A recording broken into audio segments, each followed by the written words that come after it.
السلام علیکم friends and welcome to history ہمارے ساتھ دوستو، جولائی کے آخر میں صلاح الدین نے ساحلی علاقے کو چھوڑ کر اندرون ملک کا رخ کیا۔ اس نے سیروں کی بلند چوٹی پر چڑھ کر گاؤں پر قبضہ کر لیا۔ مسلمانوں نے دوپہر کے وقت وہ کھانا کھایا جو عیسائی اپنے گھروں میں پکا ہوا چھوڑ گئے تھے۔ چند دن کے محاصرے کے بعد عمیق گھاٹی پر واقع قلعہ بھی سر کیا گیا۔ اس کے بعد بقا کی باری آئی۔ بالآخر صلاح الدین کی پیش قدمی دریائے ارنت کے قریب بووزیر کے مقام پر رکی۔ صلاح الدین نے اپنے لشکر کو پے در پے 3 لہروں میں حملہ کرنے کا حکم دیا۔ مسلمان جانباز ایک ہی حملے میں دشوار گزار چوٹیوں پر چڑھ کر بلند دیواروں پر قابض ہو گئے۔ قلعے دار اپنے اہل و عیال سمیت فرار ہو گیا اور اس نے اہل انطاکیہ کو اس حادثے کی خبر سنائی۔ دوستو، ستمبر کے مہینے میں اسلامی فوج پہاڑوں سے نکلی اور جسر حدید کے قریب دریائے ارنت کو عبور کر کے ایک خون ریز مارکے کے بعد بکراس اور بسل پر قبضہ کر لیا۔ اس مارکے کا ذکر کرتے ہوئے بہاؤالدین لکھتا ہے کہ میں نے خود دیکھا کہ جب ایک عیسائی گرتا تو دوسرا فوراً اس کی جگہ کھڑا ہو جاتا۔ وہ ایک ناقابل شکست انسانی دیوار کی طرح مزاحمت کرتے رہے۔ گرد و نواح سے عیسائی سپاہی بھاگ بھاگ کر انطاکیہ میں پناہ گزین ہو گئے تھے۔ صلاح الدین نے انطاکیہ کی تسخیر کا ارادہ ترک کر دیا اور اس نے دور سے قلعے کی عظیم الشان بھوری دیواروں کا بغور جائزہ لیا اور مسلمان اسیروں کی رہائی کا مطالبہ کر کے اسے اپنی واپسی کی شرط قرار دیا۔ اس نے انطاکیہ کے نواحی علاقے پر قبضہ کر کے انطاکیہ کی جنگی افادیت کو بیکار کر دیا۔ گویا انطاکیہ کے شہر کے دانت نکال دیے تھے اور اب اس کے سپاہی حلب سے لے کر جبل طرطوس تک پھیلے ہوئے تھے۔ وہ اپنی جنگی قوت کو بیکار اور طویل محاصرے میں ضائع نہیں کرنا چاہتا تھا۔ اس نے دمشق کی راہ لی۔ راستے میں ہما اور رمس کے امیروں نے ایک دوسرے سے بڑھ چڑھ کر سلطان کی خاطر و مدارت کی۔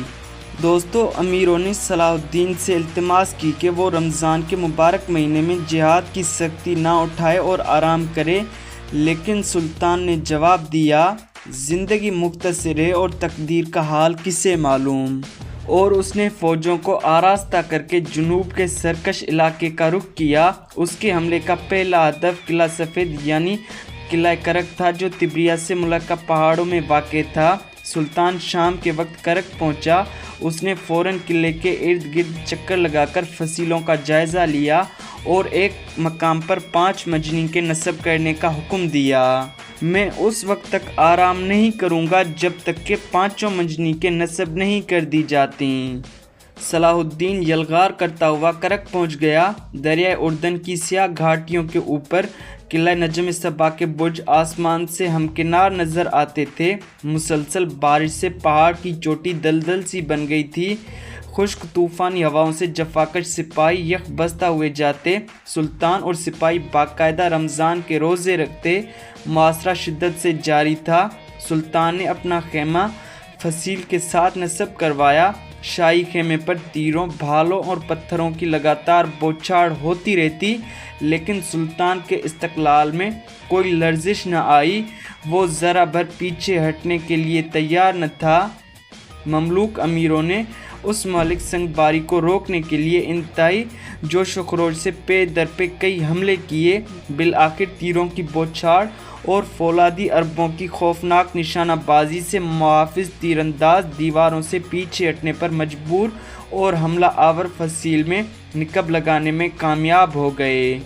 اسی اثناء میں مسلسل بارش ہوتی رہی۔ چاروں طرف اتنی گہری کیچڑ تھی کہ پیادے تو پیادے، سواروں کے لیے بھی حرکت کرنا مشکل تھا۔ ٹھنڈی ہواؤں سے ہمارا برا حال تھا۔ بہاؤالدین نے ان الفاظ میں محاصرے کا ذکر کیا ہے۔ دوستو، 5 جنوری 1189 عیسوی کو کرک نے ہتھیار ڈالے تو مسلمان خوشی سے دیوانے ہو گئے۔ یہ قلعہ بھی بوڑھے گرگ ارناتا کی آماج گاہ تھا، لیکن آج اس کی فصیلوں پر خلیفہ بغداد کے سیاہ علم لہرا رہے تھے۔ حاجیوں کی شاہراہ مامون ہو گئی اور اس راستے پر قافلوں کی آمد و رفت سلامتی اور آزادی سے ہونے لگی۔ اس کے بعد صلاح الدین نے اپنے لشکر کو آرام کی مہلت دی۔ اب ہر طرف سے اطمینان تھا۔ اگر کچھ خطرہ تھا تو وہ طرابلس کے علاقے میں سور اور بلفورڈ کے قلعوں سے تھا، لیکن اس سے ضروری کام شکستہ قلعوں کی مرمت اور مختلف قلعوں میں متعین افواج کا معائنہ تھا۔ سلطان نے رمضان کے چند دن القدس میں بسر کیے، جہاں وہ مسجد اقصیٰ میں مصروف تسبیح و تہلیل رہا۔ اس کے بعد وہ اپنی مستقل فوج سمیت دوبارہ جہاد کے لیے نکل کھڑا ہوا۔ فوج کا قاضی بہاؤالدین بھی سلطان کا ہم رکاب تھا۔ اب بہاؤالدین اپنے پرانے گدھے کی بجائے عمدہ عربی گھوڑے پر سواری کیا کرتا تھا۔ محترم قاضی نے شاید کبھی اتنی مشکل برداشت نہیں کی تھی۔ ایک دن وہ سلطان کے ہمراہ ساحل سمندر پر جا رہا تھا۔ سلطان کی نظریں سمندر کی بے کنار وسعتوں میں کھوئی ہوئی تھیں۔ وہ کسی گہری سوچ میں گم تھا۔ چاروں طرف فکر آنگی خاموشی طاری تھی۔ سلطان خاموش تھا۔ تھوڑی دیر بعد سلطان نے موجوں کی طرف دیکھتے ہوئے کہا، انشاءاللہ کافر سمندر میں دھکیل دیے جائیں گے اور میں سمندر پار ممالک میں بھی ان کا پیچھا نہیں چھوڑوں گا اور اعلیٰ کلم الحق کے لیے ان ممالک کے خلاف جہاد کروں گا۔ دوستو، بہاؤالدین بھی کوہستانی لوگوں کی طرح بیری مہموں سے خائف تھا۔ اس نے بڑی ہوشیاری سے جواب دیا، واقعی یہ نہایت شاندار منصوبہ ہے، لیکن اسے امیروں کو سر انجام دینا چاہیے۔ حضور کی ذات اسلام کے لیے سہارا ہے۔ آپ اسلامی دنیا کی پشت پناہ ہیں۔ آپ کو ایسے خطرات مول نہیں لینے چاہیے۔ صلاح الدین سوچ میں پڑ گیا۔ اچھا مجھے یہ بتاؤ کہ سب سے افضل موت کون سی ہوتی ہے؟ بلا شبہ معرکہ جہاد میں شہادت ہی سب سے افضل موت ہے۔ سلطان نے اسبات میں سر ہلاتے ہوئے کہا کہ یہی تو میری تمنا ہے۔ بے شمار پھر پھڑاتے ہوئے بادبان سطح سمندر پر نمودار ہوئے۔ خاکستری بادبان سمندری پرندوں کے غولوں کی طرح نیلی لہروں پر منڈلا رہے تھے۔ تنومند ہاتھ لمبے لمبے چپوں سے جہازوں کو اضطراب کے ساتھ مشرق کی طرف لے جا رہے تھے۔ چپوں سے اڑتی پھوار پر سورج کی تیز شعاعیں رقاصاں تھیں۔ دوستوں، راستوں اور گزرگاہوں پر بختر بند گھوڑوں کی بھاری ٹاپ سنائی دیتی۔ سواروں کی سیاہ زرہیں، لمبے نیزے اور مصور ڈھالیں لوگوں کے لیے دعوت کا نظارہ تھیں۔ آہن پوش سوار دوبارہ عازم سفر تھے۔ سیاہ پوش پادری مسیح مصلوب کے مجسمے اٹھائے گھوڑوں پر سوار تھے۔ کو وادی میں بادشاہوں کے زرنگار علم لہرا رہے تھے۔ وادیوں میں نوابوں اور امیروں کے بگلوں اور ترموں کی آواز گونجتی سنائی دے رہی تھی۔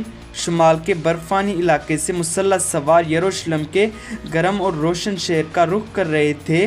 عیسائی فوجیں اس مقدس شہر کی مدد کے لیے پہنچ رہی تھیں۔ خدا را یروشلم کی مدد کرو۔ خداوند یسوع کے مقدس شہر میں ابدی نجات کی راہیں کھلی ہیں۔ آؤ ابدی نجات کے طلبگاروں، آؤ صلیب کی حفاظت کے لیے جانیں لڑا دو اور عیسائیت کے دشمنوں کو فنا کر دو۔ عیسائی فوج یروشلم کو آزاد کروانے کے لیے نکل پڑی تھی۔ ڈینیوب کے کناروں کے ساتھ ساتھ چلتے ہوئے جانباز اور سکیلا کی بندرگاہوں سے جہازوں پر سفر کرنے والے فلسطین کی سرحدوں کی طرف ہجوم کر رہے تھے۔ دوستو، امید ہے یہ قسط آپ کو پسند آئی ہوگی۔ اگر یہ قسط آپ کو پسند آئی ہو تو ویڈیو کو لائک اور شیئر کر دیں اور چینل کو سبسکرائب کر دیں تاکہ آنے والی ہر نئی قسط کا نوٹیفیکیشن آپ کو ملتا رہے۔ ملتے ہیں اگلی قسط میں، تب تک اپنا بہت زیادہ خیال رکھیے۔ اللہ حافظ۔